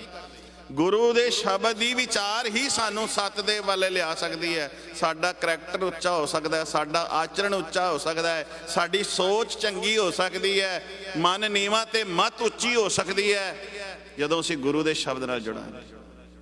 ਸੰਤੋਖ ਤੇ ਗੁਰੂ ਦਾ ਸ਼ਬਦ ਪੜ੍ਹ ਲਾਂਗੇ ਤੇ ਗੁਰੂ ਦੀ ਬਾਣੀ ਦੇ ਵਿੱਚ ਸਾਨੂੰ ਸੰਤੋਖ ਮਿਲਦਾ ਹੈ। ਮਨ ਹਾਲੀ ਕਿਰਸਾਣੀ ਕਰਨੀ, ਸ਼ਰਮ ਪਾਣੀ ਸੰਤੋਖ। ਮਨ ਹਾਲੀ ਕਿਰਸਾਣੀ ਕਰਨੀ, ਮਨ ਨੂੰ ਹਲਵਾਉਣ ਵਾਲਾ, ਭਾਵ ਇਸ ਨੂੰ ਮਸ਼ੱਕਤ ਕਰਨ ਵਾਲਾ। ਸ਼ਰਮ ਪਾਣੀ ਤਨ, ਸ਼ਰਮ ਪਾਣੀ, ਸ਼ਰਮ ਤੋਂ ਭਾਵ ਹੈ ਤਾਕਤ, ਸ਼ਰਮ ਤੋਂ ਭਾਵ ਹੈ ਮਸ਼ੱਕਤ। ਤੇ ਇਹ ਜਿਹੜੀ ਮਸ਼ੱਕਤ ਹੈ ਇਸ ਨੂੰ ਪਾਣੀ ਬਣਾ ਲੈ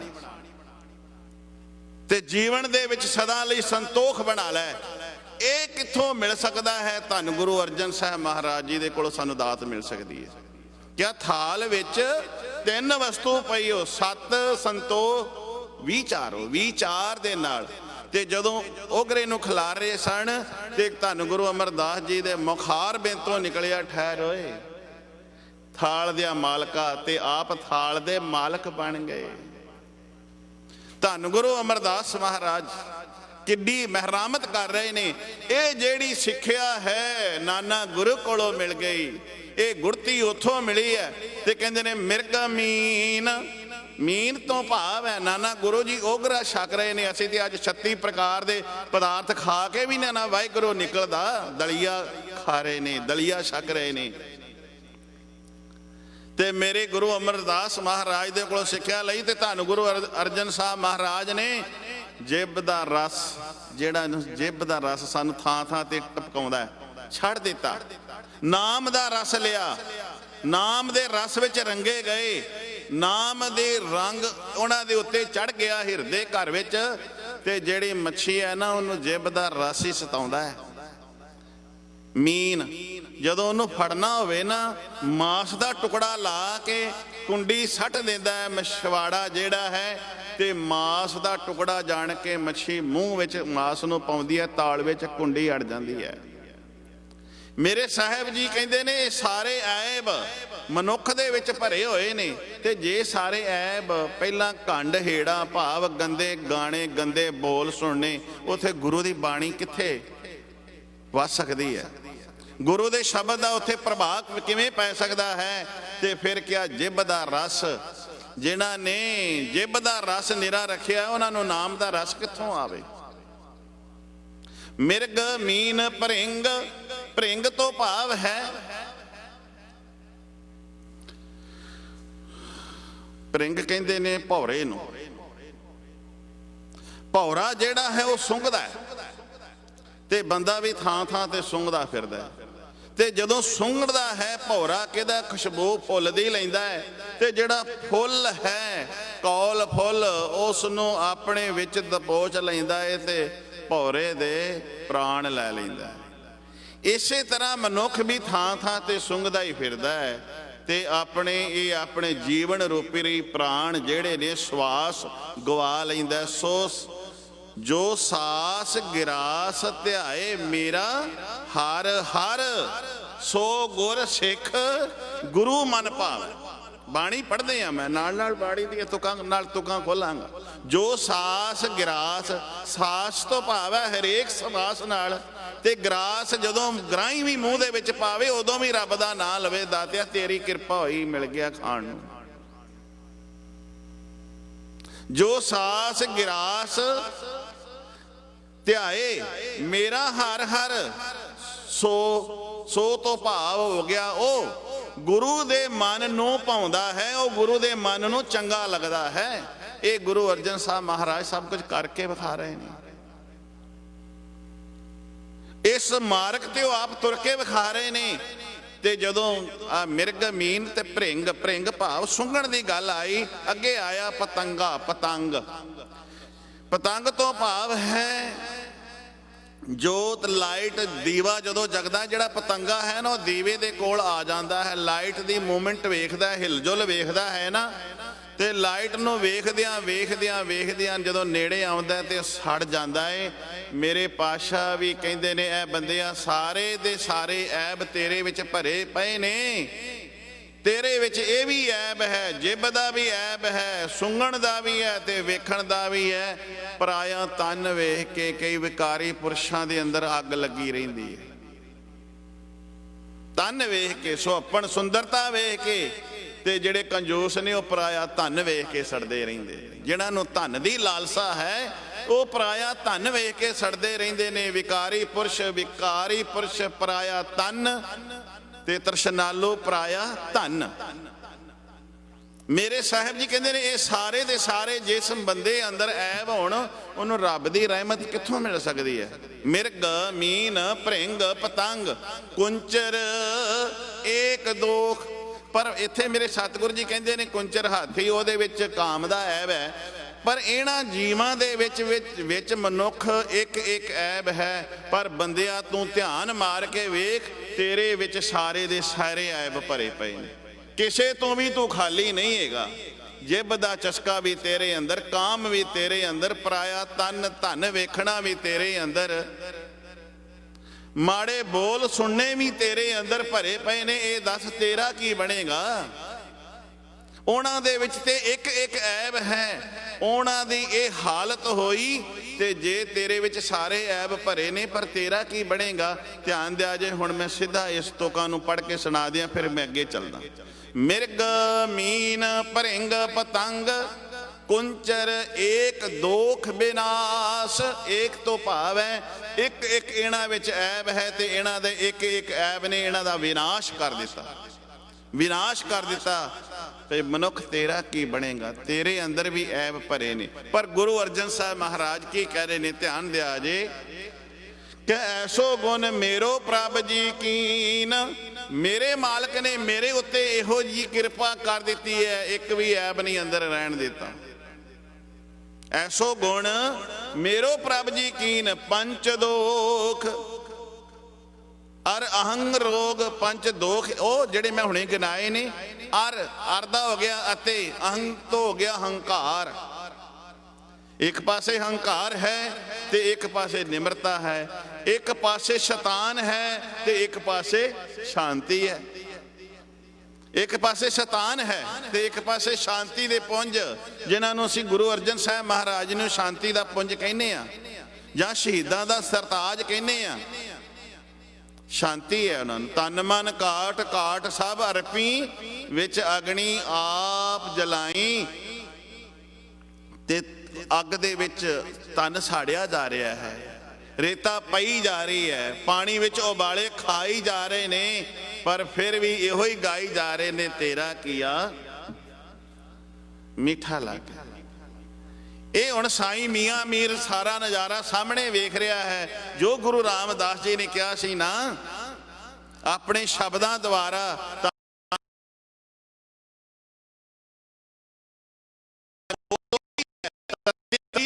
कह के बह के ये कही जा रही है, तेरा किया मीठा लग। दुख विच ਸੁਖ ਮਨਾਈ ਕਿਹਾ ਨਾ, ਦੁੱਖ ਵਿੱਚ ਸੁੱਖ ਕਿਵੇਂ ਮਨਾਇਆ ਜਾ ਸਕਦਾ। ਆਮ ਹੀ ਅੱਜ ਸਾਨੂੰ ਕੋਈ ਸਵਾਲ ਕਰੇ ਤੇ ਇਹ ਗੱਲ ਜਿਹੜੀ ਹੈ ਨਾ, ਕਹਿੰਦੇ ਨੇ ਨਾ ਬਈ ਉੱਤਰਦੀ ਨਹੀਂ ਹੈ। ਇਹ ਮੈਨੂੰ ਇਸ ਗੱਲ ਦਾ ਸਮਝ ਨਹੀਂ ਆ ਰਹੀ ਵੀ ਦੁੱਖ ਦੇ ਵਿੱਚ ਕਿਵੇਂ ਸੁੱਖ ਮਨਾਇਆ ਜਾ ਸਕਦਾ ਹੈ।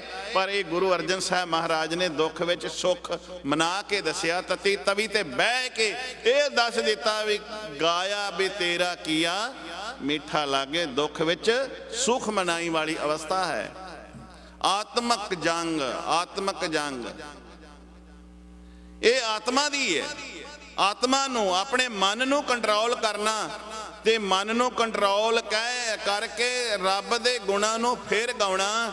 ਗੁਰੂ ਪਿਆਰਿਓ, ਅੱਜ ਤੇ ਰਤਾ ਜਿੰਨਾ ਸਾਨੂੰ ਦੁੱਖ ਆ ਜਾਵੇ ਨਾ, ਅਸੀਂ ਉਸੇ ਵੇਲੇ ਗੁਰੂ ਦਾ ਦਰ ਛੱਡ ਕੇ ਹੋਰਾਂ ਦੇ ਦਰਾਂ ਤੇ ਤੁਰ ਪੈਂਦੇ ਹਾਂ। ਅੱਜ ਰਤਾ ਜਿੰਨੂੰ ਸਾਨੂੰ ਕੋਈ ਪਰੇਸ਼ਾਨੀ ਆਵੇ, ਕਹਿੰਦੇ ਗੁਰਦੁਆਰੇ ਗੁਰੂ ਘਰੋਂ ਤੇ ਸਾਨੂੰ ਆ ਖੈਰ ਨਹੀਂ ਪਈ, ਚਲੋ ਬਾਬੇ ਦੇ ਦਰ ਤੇ ਚੱਲੀਏ। ਮੈਂ ਇੱਕ ਗੱਲ ਕਹਿ ਦੇਵਾਂ, ਜਦੋਂ ਅਸੀਂ ਅਰਦਾਸ ਕਰਦੇ ਹਾਂ, ਗੁਰੂ ਪਾਸ ਆ ਕੇ ਕਰਦੇ ਹਾਂ, ਜੇ ਕਿਤੇ ਸਾਡੀ ਅਰਦਾਸ ਪੂਰੀ ਨਾ ਹੋਵੇ ਤੇ ਸਮਝ ਲੈਣਾ ਚਾਹੀਦਾ ਹੈ ਕਿ ਇਹਦੇ ਵਿੱਚ ਕੋਈ ਅਸੀਂ ਖੁਨਾਮੀ ਤੇ ਨਹੀਂ ਕਰ ਰਹੇ। ਕਿ ਜਦੋਂ ਵੇਖੋ ਬੱਚਾ ਜਿਹੜਾ ਹੈ ਬੇਸਮਝ ਹੈ, ਮਾਂ ਜਿਹੜੀ ਹੈ ਕਰਦ ਚਾਕੂ ਫੜੀ ਹੋਵੇ, ਉਹਨੇ ਹੱਥ ਵਿੱਚ ਦੇ ਬੱਚਾ ਉਹਦੇ ਹੱਥੋਂ ਫੜਦਾ ਹੈ, ਖੋਂਦਾ ਹੈ, ਤੇ ਮਾਂ ਨੂੰ ਪਤਾ ਹੈ ਮੈਂ ਇਸ ਚਾਕੂ ਨੂੰ ਬੱਚੇ ਦੇ ਹੱਥ ਵਿੱਚ ਫੜਾ ਦਿੱਤਾ, ਕਿਧਰੇ ਮਾਰ ਲਏਗਾ ਤੇ ਇਹ ਖੂਨ ਆਪਣਾ ਬਹਾ ਲਏਗਾ। ਮੈਂ ਇਹ ਗੱਲ ਕਹਿਣਾ ਕਿ ਜਦੋਂ ਅਸੀਂ ਅਰਦਾਸ ਕਰੀਏ ਗੁਰੂ ਦੇ ਘਰ ਵਿੱਚ ਕਬੂਲ ਨਾ ਹੋਵੇ, ਸਮਝ ਲੈਣਾ ਕਿ ਸਾਡੀ ਬੇਸਮਝੀ ਹੈ ਤੇ ਗੁਰੂ ਸਾਡਾ ਇਹਦੇ ਵਿੱਚ ਭਲਾ ਚਾਹੁੰਦਾ ਹੈ। ਗੁਰੂ ਸਾਡਾ ਇਹਦੇ ਉੱਤੇ ਪਰਉਪਕਾਰ, ਸਾਡਾ ਭਲਾ ਚਾਹ ਕੇ ਇਹ ਕਾਰਜ ਸਾਡਾ ਨਹੀਂ ਕਰ ਰਿਹਾ, ਕਿਉਂਕਿ ਗੁਰੂ ਸਾਡੇ ਉੱਤੇ ਰਹਿਮਤ ਦਾ ਘਰ ਹੈ। ਗੁਰੂ ਦੀ ਬਖਸ਼ਿਸ਼ ਸਾਡੇ ਉੱਤੇ ਹੋਣੀ ਹੈ ਤਾਂ ਗੁਰੂ ਸਾਡੀ ਇਸ ਮੱਤ ਦੇ ਉੱਤੇ ਪਰਦਾ ਪਾ ਰਿਹਾ ਹੈ। ਗੁਰੂ ਪਿਆਰਿਓ, ਅਸੀਂ ਭਾਣਾ ਤਾਂ ਮੰਨਿਆ ਜਾ ਸਕਦਾ, ਰੱਬ ਕੀ ਰਜ਼ਾਏ ਮੰਨੈ ਸਿਰ ਉੱਪਰ, ਕਰਤਾ ਮੰਨੇ ਆਪ ਗਵਾਵੇ। ਦੁੱਖ ਵਿੱਚ ਸੁਖ ਮਨਾਈ ਵਾਲੀ ਅਵਸਥਾ ਤਾਂ ਬਣ ਸਕਦੀ ਹੈ ਜੇ ਗੁਰੂ ਤੇਗ ਬਹਾਦਰ ਸਾਹਿਬ ਜੀ ਦਾ ਸ਼ਬਦ ਪੜ੍ਹ ਲਓ, ਜੋ ਨਰ ਦੁੱਖ ਮੈਂ ਦੁੱਖ ਨਹੀਂ ਮਾਨੈ, ਸੁਖ ਸਨੀ ਅਰ ਭੈ ਨਹੀਂ ਜਾਂਕੈ, ਕੰਚਨ ਮਾਟੀ ਮਾਨੈ ਰਹਾਓ, ਨਹਿ ਨਿੰਦਿਆ ਨਹਿ ਉਸਤਤ ਜਾਂਕੈ, ਲੋਭ ਮੋਹ ਅਭਿਮਾਨਾ, ਹਰਖ ਸੋਗ ਤੇ ਰਹੇ ਨਿਆਰੋ, ਨਾਹੇ ਮਾਨ ਅਪਮਾਨਾ, ਆਸਾ ਮਨਸਾ ਸਗਲ ਤਿਆਗੈ, ਜਗ ਤੇ ਰਹਿ ਨਿਰਾਸਾ, ਕਾਮ ਕ੍ਰੋਧ ਜੈ ਪਰਸੈ ਨਾਹੇ, ਨਾ ਕਾਮ ਨਾ ਕ੍ਰੋਧ ਉਹਦੇ ਨੇੜੇ ਨਹੀਂ ਆ ਸਕਦਾ, ਕਿਉਂਕਿ ਤੇ ਘਟ ਬ੍ਰਹਮ ਨਿਵਾਸਾ, ਉਸਦੇ ਹਿਰਦੇ ਘਰ ਵਿੱਚ ਰੱਬ ਦਾ ਆਪਣਾ ਨਿਵਾਸ ਹੈ। ਭਨ ਮਥਰਾ ਕਛ ਭੇਦ ਨਹੀਂ, ਗੁਰ ਅਰਜਨ ਪ੍ਰਤੱਖ ਹਰ। ਤੇ ਧੰਨ ਗੁਰੂ ਅਰਜਨ ਸਾਹਿਬ ਮਹਾਰਾਜ ਜੀ, ਤੁਹਾਡੇ ਹਿਰਦੇ ਘਰ ਵਿੱਚ ਰੱਬ ਆਪ ਬੈਠਾ ਹੋਇਆ ਹੈ ਤੇ ਉੱਥੇ ਤਤੀ ਤਵੀ ਕੀ ਕਰ ਸਕਦੀ ਹੈ। ਤੁਸੀਂ ਆਪ ਪ੍ਰਤੱਖ ਹਰ ਹੋ, ਰੱਬ ਦਾ ਆਪ ਰੂਪ ਹੋ। ਤੇ ਗੁਰੂ ਪਿਆਰਿਓ, ਜਿਹੜੇ ਗੁਰੂ ਦੀ ਬਾਣੀ ਨੂੰ ਆਪਣੇ ਜੀਵਨ ਵਿੱਚ ਨਿਗਲ ਜਾਂਦੇ ਨੇ ਨਾ, ਦੁੱਖ ਨੂੰ ਦੁੱਖ ਤੇ ਸੁੱਖਾਂ ਨਾਲ ਬਹੁਤਾ ਪ੍ਰੇਮ ਨਹੀਂ ਕਰਦੇ, ਉਹ ਗੁਰੂ ਸਾਹਿਬ ਜੀ ਦੀਆਂ ਰਹਿਮਤਾਂ ਦੇ ਪਾਤਰ ਬਣ ਜਾਂਦੇ ਨੇ। ਹੋਰ ਮੈਂ ਗੁਰੂ ਤੇਗ ਬਹਾਦਰ ਸਾਹਿਬ ਜੀ ਦਾ ਸ਼ਬਦ ਆਪ ਨਾਲ ਸਾਂਝਾ ਕਰਦਾ, ਕਿਆ ਪ੍ਰੀਤਮ ਜਾਨ ਲਿਓ ਮਨ ਮਾਹੀ, ਆਪਣੇ ਸੁਖ ਸਿਓ ਹੀ ਜਗ ਫਾਂਦਿਓ, ਕੋ ਕਾਹੂ ਕੋ ਨਾਹੀ ਰਹਾਓ, ਕਿਆ ਸੁਖ ਮੈਂ ਆਨ ਬਹੁਤ ਮਿਲ ਬੈਠਤ ਰਹਿਤ, ਚਾਹੂੰ ਦਿਸ ਘੇਰੈ, ਵਿਪਤ ਪਰੀ ਸਭ ਹੀ ਸੰਗ ਛਾੜਤ, ਕਉ ਨਾ ਆਵਤ ਨੀਰੈ, ਘਰ ਕੀ ਨਾਰ ਬਹੁਤ ਹਿਤ ਜਾਸੋਂ, ਸਦਾ ਰਹਿਤ ਸੰਗ ਲਾਗੀ, ਜਬ ਹੀ ਹੰਸ ਸਜੀਏ ਕਾਇਆ, ਪ੍ਰੇਤ ਪ੍ਰੇਤ ਕਰ ਭਾਗੀ, ਇਹ ਬਿਦ ਕੋ ਵਿਵਹਾਰ ਬਨਿਓ ਹੈ, ਜਾਸੋ ਨੇਹ ਲਗਾਇਓ, ਅੰਤ ਬਾਰ ਨਾਨਕ ਬਿਨ ਹਰ ਜੀ, ਕਉ ਕਾਮ ਨਾ ਆਇਓ। ਅੰਤ ਸਮੇਂ ਕਿਸੇ ਨੇ ਵੀ ਕੰਮ ਨਹੀਂ ਆਉਣਾ ਇੱਕ ਪ੍ਰਮਾਤਮਾ ਦੇ ਨਾਮ ਤੋਂ ਬਿਨਾਂ। ਤੇ ਜਿਨ੍ਹਾਂ ਨੇ ਨਾਮ ਨੂੰ ਜਪਿਆ, ਜਿਨ੍ਹਾਂ ਨੇ ਨਾਮ ਦੇ ਨਾਲ ਆਪਣੀ ਪ੍ਰੀਤ ਲਾ ਲਈ ਹੈ, ਉਹ ਨਾਮੀ ਦੇ ਵਿੱਚ ਸਮਾ ਗਏ ਨੇ, ਉਹ ਨਾਮੀ ਦੇ ਵਿੱਚ ਸਮਾ ਗਏ ਨੇ।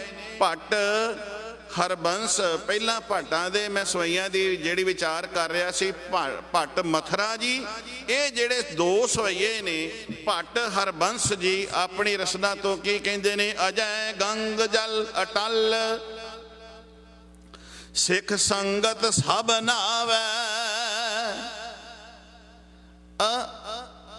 ਜੈ ਨਾ ਜਿੱਤੇ ਜਾਣ ਵਾਲਾ। ਅਜੈ ਦਾ ਅਰਥ ਕੀ ਕਰ ਰਹੇ ਅਸੀਂ? ਅਜੈ ਅਸੀਂ ਸਿੱਧਾ ਹੀ ਪੜ੍ਹਦੇ ਹਾਂ, ਐੜਾ ਦੇ ਵਿੱਚ ਅਸੀਂ ਸਲੈਸ਼ ਲਾ ਕੇ ਫਿਰ ਪੜ੍ਹ ਦਾਂਗੇ, ਜੱਜੇ ਨੂੰ ਵੱਖਰਾ ਦਲਾਵਾਂ ਕਰ ਦਈਏ ਤੇ ਬਣ ਜਾਏਗਾ ਆ ਜਿੱਤ ਨਾ ਜਿੱਤੇ ਜਾਣ ਵਾਲਾ। ਜਿਸ ਨੂੰ ਜਿੱਤਿਆ ਨਹੀਂ ਜਾ ਸਕਦਾ ਉਹ ਕੌਣ ਹੈ? ਧੰਨ ਗੁਰੂ ਅਰਜਨ ਸਾਹਿਬ ਮਹਾਰਾਜ।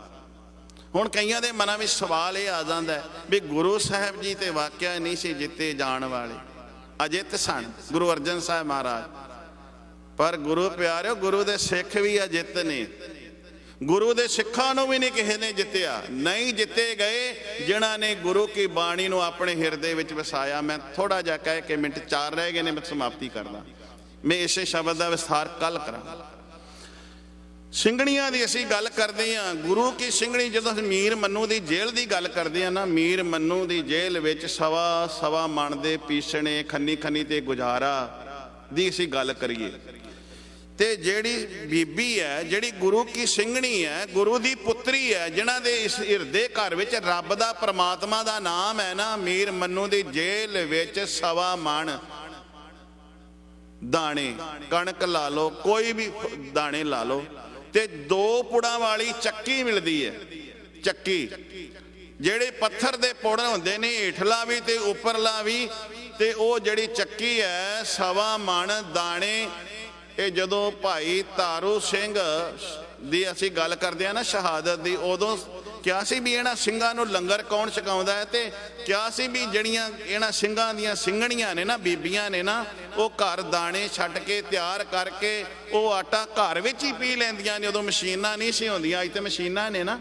ਘਰ ਵਿੱਚ ਹੀ ਆਟਾ ਪੀ ਲੈਂਦੀਆਂ ਨੇ 2 ਪੁੜਾਂ ਵਾਲੀ ਚੱਕੀ ਤੇ ਉਹ ਲੰਗਰ ਪਕਾ ਕੇ ਤਿਆਰ ਕਰਕੇ ਜੰਗਲਾਂ ਦੇ ਵਿੱਚ ਜਿਹੜੇ ਸਿੱਖ ਨੇ, ਸਿੰਘ ਜੂਝਦੇ ਨੇ ਨਾ ਜੰਗਾਂ ਦੇ ਵਿੱਚ, ਉਹਨਾਂ ਨੂੰ ਛਕਾਉਂਦੀਆਂ ਨੇ। ਤੇ ਉਹਨੇ ਕਿਹਾ ਸੀ ਇਹ ਬੀਬੀਆਂ ਜਿਹੜੀਆਂ ਨੇ ਇਹਨਾਂ ਨੂੰ ਵੀ ਲਿਆ ਕੇ ਕੈਦ ਕਰੋ, ਤੇ ਇਹਨਾਂ ਕੋਲੋਂ ਇੱਥੇ ਜਿਹੜੇ ਸਾਡੇ ਸੈਨਿਕ ਨੇ ਨਾ, ਸਿਪਾਹੀ ਨੇ ਨਾ, ਉਹਨਾਂ ਵਾਸਤੇ ਆਟਾ ਪਿਸਵਾਓ। ਇਹਨਾਂ ਬੀਬੀਆਂ ਨੂੰ ਮੀਰ ਮੰਨੂ ਦੀ ਜੇਲ੍ਹ ਵਿੱਚ ਤਾਂ ਲਿਆਂਦਾ ਗਿਆ ਕਿ ਇਸ ਸਮੇਂ ਦੀ ਹਕੂਮਤ ਨੂੰ ਇਹ ਪਤਾ ਲੱਗ ਗਿਆ ਕਿ ਇਹਨਾਂ ਦੀਆਂ ਜਿਹੜੀਆਂ ਮਾਈਆਂ ਨੇ, ਬੀਬੀਆਂ ਨੇ, ਉਹ ਆਟਾ ਪੀਂਦੀਆਂ ਨੇ, ਲੰਗਰ ਤਿਆਰ ਕਰਦੀਆਂ ਨੇ ਤੇ ਸਿੰਘਾਂ ਨੂੰ ਲੰਗਰ ਛਕਾ ਦਿੰਦੀਆਂ। ਤੇ ਕਿਹਾ ਇਹਨਾਂ ਨੂੰ ਲਿਆ ਕੇ ਜੇਲ੍ਹ ਵਿੱਚ ਬੰਦ ਕਰੋ ਤੇ ਇਹਨਾਂ ਦੇ ਕੋਲੋਂ ਆਟਾ ਇੱਥੇ ਪਸਵਾਇਆ ਜਾਵੇ ਤੇ ਸਵਾ ਮਣ ਦਾਣੇ ਮਿਲਣੇ। ਉਹ ਗੁਰੂ ਕੀ ਸਿੰਘਣੀ, ਉਹ ਗੁਰੂ ਕੀ ਬੱਚੀ, ਉਹ ਗੁਰੂ ਦੀ ਧੀ, ਨਿੱਕਾ ਜਿਹਾ ਬੱਚਾ ਹੈ ਦੁੱਧ ਦੇ ਵਿੱਚ। ਸਾਡੀਆਂ ਜਿਹੜੀਆਂ ਅੱਜ ਦੀਆਂ ਭੈਣਾਂ ਨੇ, ਮਾਵਾਂ ਮਾਤਾਵਾਂ ਨੇ, ਸੁਣਿਆ ਜੇ ਥੋੜਾ ਜਿਹਾ ਧਿਆਨ ਦੇ ਕੇ, ਨਿੱਕਾ ਜਿਹਾ ਕੋਲ ਬੱਚਾ ਹੈ ਤੇ ਉਸ ਨੂੰ ਲੋਰੀਆਂ ਦੇ ਰਹੀ ਹੈ ਗੁਰੂ ਨਾਨਕ ਦੀ ਬਾਣੀ ਦੀਆਂ, ਜਪਜੀ ਦੇ ਜਾਪ ਦੀਆਂ। ਸਾਨੂੰ ਤੇ ਜਪਜੀ ਸਾਹਿਬ ਦਾ ਪਾਠ ਯਾਦ ਨਹੀਂ ਨਾ ਹੁੰਦਾ, ਜਾਪ ਸਾਹਿਬ ਦਾ ਯਾਦ ਨਹੀਂ ਹੁੰਦਾ। ਕਹਿੰਦੇ ਨੇ ਵੀ ਨਹੀਂ ਜੀ ਉਹ ਤੁਕਾਂ ਰਲ ਜਾਂਦੀਆਂ ਨੇ, ਸਭ ਕੁਝ ਹੁੰਦਾ ਹੈ ਜੇ ਕੀਰਤ ਕਰਨਾ ਹੋਵੇ ਤੇ ਸਭ ਕੁਝ ਹੁੰਦਾ ਹੈ, ਜੇ ਕਰਨਾ ਹੋਵੇ ਤਾਂ, ਖਿਆਲ ਹੋਵੇ ਤਾਂ। ਉਹ ਜਦੋਂ ਗਾਲਾਂ ਪਾਉਂਦੀ ਹੈ ਗੁਰੂ ਕੀ ਸਿੰਘਣੀ, ਗੁਰੂ ਕੀ ਬੱਚੀ, ਤੇ ਗਾਲਾਂ ਪਾਉਂਦੀ ਹੈ ਬੱਚੇ ਨੂੰ, ਨਾਲੇ ਲੋਰੀਆਂ ਦਿੰਦੀ ਹੈ, ਨਾਲੇ ਹਿਲਾਉਂਦੀ ਹੈ, ਨਾਲੇ ਜਪਜੀ ਦਾ ਜਾਪ ਸ਼ੁਰੂ ਕਰ ਦਿੰਦੀ। ਸ਼ਾਮ ਹੁੰਦੀ ਹੈ, ਸ਼ਾਮ ਤੱਕ ਸਾਰਾ ਦਿਨ ਉਹ ਚਲਾਉਂਦੀ ਹੈ ਚੱਕੀ, ਚਲਾ ਕੇ ਸਾਰਾ ਦਿਨ ਇੱਕ ਪਿਆਲਾ ਪਾਣੀ ਦਾ, ਤੇ ਜਿਹਨੂੰ ਆਪਾਂ ਖੰਨੀ ਖੰਨੀ ਤੇ ਗੁਜ਼ਾਰਾ ਕਹਿੰਦੇ ਆ ਨਾ, ਚੌਥਾ ਹਿੱਸਾ ਪ੍ਰਸ਼ਾਦੇ ਦਾ ਮਿਲਦਾ ਖਾਣ ਨੂੰ। ਤੇ ਜਦੋਂ ਸ਼ਾਮ ਆਉਂਦੀ ਹੈ ਉਦੋਂ ਇਹ ਨਹੀਂ ਕਹਿੰਦੀ ਵੀ ਦਾਤਿਆਂ ਅਸੀਂ ਤੇ ਚੰਗਾ ਭਲੇ ਪਦਾਰਥ ਖਾਂਦੇ, ਕਹਿੰਦੇ ਆ ਮਾਰੇ ਗਏ, ਲੁੱਟੇ ਗਏ, ਕੁਝ ਖਾਦਾ ਹੀ ਨਹੀਂ, ਕੁਝ ਖਾਣ ਨੂੰ ਮਿਲਿਆ ਹੀ ਨਹੀਂ। ਇੱਕ ਪਿਆਲਾ ਪਾਣੀ ਦਾ, ਖੰਨੀ, ਇੱਕ ਚੌਥਾ ਹਿੱਸਾ ਪ੍ਰਸ਼ਾਦੇ ਦਾ ਛਕ ਕੇ ਕਹਿਣਾ ਦਾਤਿਆ 4 ਪਹਿਰ ਦਿਨ ਸੁੱਖਾਂ ਦਾ ਬਤੀਤ ਹੋਇਆ ਹੈ। ਇਹ ਨਹੀਂ ਆਖਿਆ ਵੀ ਬੜਾ ਔਖਾ ਦਿਨ ਅੱਜ ਲੰਘਿਆ, ਕਿਆ ਰਹਿਣ ਆਈ ਹੈ ਭਾਣੇ ਅੰਦਰ ਬਤੀਤ ਕਰਾਉਣਾ। ਮੈਂ ਗੱਲ ਗੁਰੂ ਅਰਜਨ ਸਾਹਿਬ ਜੀ ਦੀ ਗੱਲ ਕਰ ਰਿਹਾ। ਭਾਣੇ ਵਿੱਚ ਤੱਤੀ ਤਵੀ ਤੇ ਬਹਿਣਾ, ਭਾਣੇ ਵਿੱਚ ਬਤੀਤ ਕਰਾਉਣਾ। ਜਦੋਂ ਜਲਾਦ ਆਇਆ, ਸਵਾ ਮਣ ਦਾਣੇ ਪੀਸੇ ਗਏ, ਸ਼ਾਮ ਹੋਈ, ਸੋਦਰ ਦਾ ਪਾਠ ਹੋਇਆ ਤੇ ਅਰਦਾਸ ਕਰ ਰਹੀ ਹੈ, ਸਾਰਾ ਦਿਨ ਸੁੱਖਾਂ ਦਾ ਬਤੀਤ ਹੋਇਆ ਹੈ। ਰਹਿਣ ਆਈ ਹੈ, ਭਾਣੇ ਅੰਦਰ ਬਤੀਤ ਕਰਾਉਣਾ। ਕਹਿਣ ਲੱਗਾ ਇਹ ਤੋਂ ਵੱਧ ਇਹਨੂੰ ਤਸੀਹਾ ਕੀ ਦਿੱਤਾ ਜਾਵੇ। ਗੋਦ ਦਾ ਬਾਲਕ ਫੜ ਕੇ ਪਾ ਦਿੱਤਾ ਨੇੜੇ ਤੇ ਉਸ ਬੀਬੀ ਦੇ ਸੀਨੇ ਦੇ ਉੱਤੇ ਪੱਥਰ ਰੱਖ ਦਿੱਤਾ ਵੀ ਸਾਰਾ ਦਿਨ ਇਹ ਹਿੱਲ ਜੁਲ, ਰਾਤ ਨੂੰ ਇਹਦੀ ਹੋਣੀ ਨਹੀਂ ਚਾਹੀਦੀ, ਇਹ ਕਰਵਟ ਵੀ ਨਾ ਲੈ ਸਕੇ, ਐਵੇਂ ਨਿਦਰੀ ਪਈ ਰਹੇ। ਪੱਥਰ ਸੀਨੇ ਤੇ ਰੱਖ ਦਿੱਤਾ। ਛਾਤੀ ਤੇ ਪੱਥਰ ਪਿਆ ਰਿਹਾ, ਕਾਲ ਬਾਲ ਨਿੱਕਾ ਜਿਹਾ ਹੈ ਜਿਹੜਾ ਮਾਂ ਦੇ ਸੀਨੇ ਤੋਂ ਪੱਥਰ ਹਟਾ ਨਹੀਂ ਸਕਦਾ, ਉਹ ਸਿਸਕੀਆਂ ਲੈ ਰਿਹਾ ਹੈ, ਨੇੜੇ ਪਿਆ ਰਿਹਾ, ਦਿਨ ਚੜਿਆ, ਜਲਾਦ ਆਇਆ, ਹੁਣ ਕਵੇਗੀ ਇਹ ਗੁਰੂ ਕੀ ਮੈਂ ਸਿੰਘਣੀ ਨਹੀਂ, ਮੈਂ ਗੁਰੂ ਦੀ ਧੀ ਨਹੀਂ, ਗੁਰੂ ਦੀ ਮੈਂ ਬੱਚੀ ਨਹੀਂ। ਹੁਣ ਇਨਕਾਰ ਹੋ ਜਾਏਗੀ, ਸਿੱਖੀ ਤੋਂ ਮੁਨਕਰ ਹੋ ਜਾਏਗੀ। ਜਦੋਂ ਸਵੇਰੇ ਫਿਰ ਹਟਾਇਆ ਜਾਂਦਾ ਹੈ ਪੱਥਰ, ਉਹ ਵਾਹਿਗੁਰੂ ਵਾਹਿਗੁਰੂ ਕਰਕੇ ਉੱਠਦੀ ਹੈ ਤੇ ਵਾਹਿਗੁਰੂ ਵਾਹਿਗੁਰੂ ਮੂੰਹ ਦੇ ਵਿੱਚ ਹੁੰਦਾ ਹੈ। ਤੇ ਜਦੋਂ ਵਾਹਿਗੁਰੂ ਵਾਹਿਗੁਰੂ ਮੂੰਹ ਦੇ ਵਿੱਚ ਹੁੰਦਾ ਹੈ, ਉਦੋਂ ਜਲਾਦ ਫਿਰ ਆਉਂਦਾ ਹੈ, ਫਿਰ ਜਪਜੀ ਜਾਪ ਦਾ ਪਾਠ। ਤੇ ਜਦੋਂ ਇਹ ਪਾਠ ਹੁੰਦਾ ਹੈ, ਫਿਰ ਇਹੋ ਹੀ ਅਰਦਾਸ ਹੈ, ਦਾਤਿਆ ਚਾਰ ਪੈਰ ਰਹਿਣ ਸੁਖਾਂ ਦੀ ਬਤੀਤ ਹੋਈ ਹੈ। ਚਾਰ ਪੈਰ ਦਿਨ ਭਾਣੇ ਅੰਦਰ ਬਤੀਤ ਕਰਾਉਣਾ। ਤੇ ਜਦੋਂ ਫਿਰ ਜਲਾਦ ਇਹ ਬੋਲ ਆਪਣੇ ਕੰਨਾਂ ਨਾਲ ਸੁਣਦਾ, ਸਾਰੀ ਰਾਤ ਪੱਥਰ ਪਿਆ ਰਿਹਾ ਸੀਨੇ ਤੇ, ਸਵੇਰਾ ਦਿਨ ਚੜਿਆ ਹੈ ਤੇ ਇਹ ਕਹਿ ਰਹੀ ਹੈ ਸਾਰੀ ਰਾਤ ਮੈਂ ਸੁਖਾਂ ਦੀ ਬਤੀਤ ਕਰਾਈ ਹੈ ਦਾਤਿਆ, ਤੇ ਹੁਣ ਭਾਣੇ ਅੰਦਰ ਸਾਰਾ ਦਿਨ ਬਤੀਤ ਕਰਾਉਣਾ। ਤੇ ਬਾਲਕ ਗੋਦ ਵਿੱਚੋਂ ਫੜ ਕੇ ਜਲਾਦ ਉਹ ਤਾਂ ਸੁੱਟਦਾ ਏ। ਜਦੋਂ ਉਹ ਤਾਂ ਸੁੱਟਦਾ ਏ ਤੇ ਉਹਦੇ ਮਨ ਵਿੱਚ ਇਹ ਖਿਆਲ ਹੈ ਕਿ ਮਾਂ ਆਪਣੇ ਪੁੱਤਰ ਦਾ ਦੁੱਖ ਨਹੀਂ ਸਹਾਰ ਸਕਦੀ, ਆਪਣਾ ਤੇ ਦੁੱਖ ਤਨ ਦਾ ਸਹਾਰ ਸਕਦੀ ਹੈ, ਆਪਣੇ ਬੱਚੇ ਦਾ ਦੁੱਖ ਨਹੀਂ ਸਹਾਰ ਸਕਦੀ। ਜਦੋਂ ਉਹ ਤਾਂ ਨੂੰ ਸੁੱਟਦਾ ਏ ਨਾ, ਜਲਾਦ ਤੇ ਥੱਲੇ ਨੇਜਾ ਕਰ ਦਿੰਦਾ ਹੈ, ਨੇਜੇ ਦੇ ਵਿੱਚ ਪਰੋ ਦਿੰਦਾ ਹੈ, ਆਂਦਰਾਂ ਬਾਹਰ ਆ ਜਾਂਦੀਆਂ ਨੇ, ਨੇਜਾ ਬਾਹਰ ਖਿੱਚਦਾ ਹੈ ਤੇ ਫਿਰ ਟੁਕੜੇ ਕਰ ਦਿੰਦਾ। ਟੁਕੜੇ ਕਰਕੇ ਜਦੋਂ ਹਾਰ ਬਣਾ ਕੇ ਉਸੇ ਮਾਂ ਦੇ ਗਲ ਵਿੱਚ ਪਾਉਂਦਾ, ਚੱਕੀ ਫਿਰ ਵੀ ਚੱਲਦੀ ਹੈ, ਚੱਕੀ ਚੱਲਦੀ ਹੈ, ਗਾਲਾ ਪੈਂਦਾ ਹੈ। ਜਦੋਂ ਚੱਕੀ ਚੱਲਦੀ ਹੈ, ਹੱਥ ਗਾਂਹ ਜਾਂਦਾ ਹੈ, ਉਹ ਟੁਕੜੇ ਮਾਸ ਦੇ ਜਿਹੜੇ ਬੱਚੇ ਦੇ ਨੇ ਅਗਾਂਹ ਨੂੰ ਜਾਂਦੇ ਨੇ, ਜਦੋਂ ਮੁੜ ਕੇ ਫਿਰ ਪਿਛਾਂ ਨੂੰ ਲੱਗਦੇ ਨੇ ਸੀਨੇ ਨਾਲ, ਤੇ ਇੰਜ ਲੱਗਦਾ ਜਿਵੇਂ ਗੋਦੀ ਦੇ ਬਾਲਕ ਦੇ ਨਾਲ ਮਾਂ ਗੱਲਾਂ ਵੀ ਕਰਦੀ ਹੋਵੇ। ਕਹਿੰਦੀ ਏ ਲਾਲ, ਤੁਹਾਡੇ ਪਿਤਾ ਦੀ ਵੀ ਸਿੱਖੀ ਕੇਸਾਂ ਸਵਾਸਾਂ ਨਾਲ ਨਿਭ ਗਈ ਮੇਰੇ ਲਾਲ, ਤੇ ਤੇਰੀ ਵੀ ਸਿੱਖੀ ਕੇਸਾਂ ਸਵਾਸਾਂ ਨਾਲ ਨਿਭ ਗਈ ਹੈ। ਤੂੰ ਵੀ ਨਿਭਾ ਚੱਲਿਆ, ਤੇਰੇ ਪਿਤਾ ਨੇ ਵੀ ਨਿਭਾ ਲਈ। ਹੁਣ ਮੇਰੇ ਲਈ ਵੀ ਅਰਦਾਸ ਕਰਿਆ ਜੇ ਕਿ ਮੇਰੀ ਵੀ ਸਿੱਖੀ ਭਾਣੇ ਵਿੱਚ ਤੇ ਸਿੱਖੀ ਕੇਸਾਂ ਸਵਾਸਾਂ ਨਾਲ ਲਿਭ ਜਾਵੇ। ਗੱਲ ਭਾਣੇ ਦੀ ਮੈਂ ਕਰ ਰਿਹਾ ਕਿ ਤੱਤੀ ਤਵੀ ਤੇ ਬਹਿ ਕੇ ਭਾਣਾ ਕੇਵਲ ਗੁਰੂ ਅਰਜਨ ਸਾਹਿਬ ਮਹਾਰਾਜ ਨਹੀਂ ਮੰਨਦੇ, ਜਿਹੜੇ ਉਹਨਾਂ ਨੂੰ ਮੰਨਣ ਵਾਲੇ ਨੇ ਉਹਨਾਂ ਦੇ ਸਿੱਖ ਵੀ ਮੰਨਦੇ ਨੇ। ਇਸੇ ਵਿਸ਼ੇ ਨੂੰ ਆਪਾਂ ਕੱਲ ਫਿਰ ਆਰੰਭ ਕਰਾਂਗੇ।